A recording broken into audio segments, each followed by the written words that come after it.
ಈಗ ಸ್ಟೇಜ್ ಮೇಲೆ ಏನು ಶಾಸಕರಿಗೆ ದುಡ್ಡಿಲ್ಲ ಅನ್ನುವಂಥ ಬಹಿರಂಗವಾದಂಥ ಹೇಳಿಕೆಗಳನ್ನು ಕೊಡುವಂಥ ಪರಿಸ್ಥಿತಿ ಬಂದಿದೆಯಲ್ಲ, ಸತ್ಯ ಹೇಳಿದಾರೆ. ಎಷ್ಟು ದಿವಸ ಅಂತ ಸುಳ್ಳನ್ನ ಹೇಳಿ ಮರೆಮಾಚಕ್ಕೆ ಸತ್ಯ ಒಂದಿಲ್ಲ ಒಂದು ದಿವಸ ಹೊರಗೆ ಬರಬೇಕು, ಯಾವುದಾದ್ರೂ ರೂಪದಲ್ಲಿ ಬರ್ತದೆ.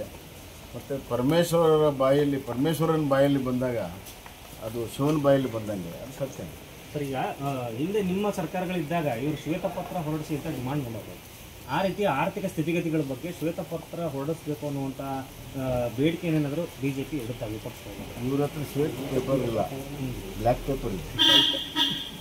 ಆರ್ಥಿಕವಾಗಿ ಸಂಪೂರ್ಣವಾಗಿ ದಿವಾಳಿ ಆಗಿದೆ, ಬ್ಲ್ಯಾಕ್ ಆಗಿದೆ.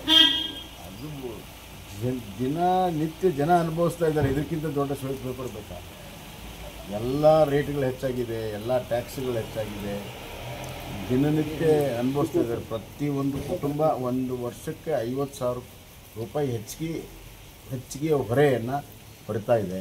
ಮತ್ತು ಪ್ರತಿಯೊಂದು ಕುಟುಂಬದ ಮೇಲೆ ಇವಾಗ 1 ಲಕ್ಷ ರೂಪಾಯಿ ಸಾಲವನ್ನು ಅಡಿಷ್ನಲ್ ಆಗಿ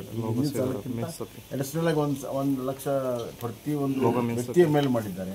ಇದಕ್ಕಿಂತ ದೊಡ್ಡ ಶ್ವೇತಪತ್ರ ಬೇಕಂದ್ರೆ ಈ ವಸತಿ ಹಗರಣ ದೆಹಲಿಗೆ ಕರೆಸ್ಕೊಂಡು ಏನು ಹೇಳಿ ಇಲ್ಲ ಗೊತ್ತಿಲ್ಲ. ಆದರೆ ವಸತಿ ಹಗರಣ ಎಲ್ಲ ಸಾಮಾನ್ಯವಾಗಿದೆ, BR ಪಾಟೀಲ್ ಹೇಳಿದ್ದಾರೆ. ನನಗೆ ಗೊತ್ತಿಲ್ಲ BR ಪಾಟೀಲ್ ಈಗೇನು ಹೇಳ್ತಾರೆ ನೋಡಬೇಕು. ಯಾಕಂದರೆ ಲಾಸ್ಟ್ ಟೈಮ್ ಹೇಳಿದರು, ಆಮೇಲೆ ಸುಮ್ಮನಾಗ್ಬಿಟ್ರು. ಈಗ ಮತ್ತೆ ಕರೆಸಿದ್ದಾರೆ, ಮತ್ತೆ ಸುಮ್ಮನಾಗ್ತಾರೆ.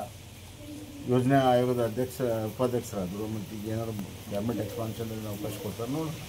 ಸರ್, ಈಗ ವಿಜಯೇಂದ್ರ ಅವರು ಮತ್ತೆ ಆರ್ ಅಶೋಕ್ ಅವರು ದೆಹಲಿಗೆ ಹೋಗಿದ್ರು ಸರ್. ವಾಪಸ್ ಬರುವಾಗ ವಿಜಯೇಂದ್ರ ಅವರು ಮಾತ್ರ ಬಂದಿದ್ದಾರೆ. ಎಲ್ಲೋ ಒಂದು ಕಡೆ ಅವ್ರವ್ರ ಕೆಲಸಕ್ಕೆ ತಕ್ಕಾಗಿ ಹೋಗ್ತಾರೆ ಬರ್ತಾರೆ. ಅದಕ್ಕೆಲ್ಲ ನಾವು ಬದಲಾವಣೆ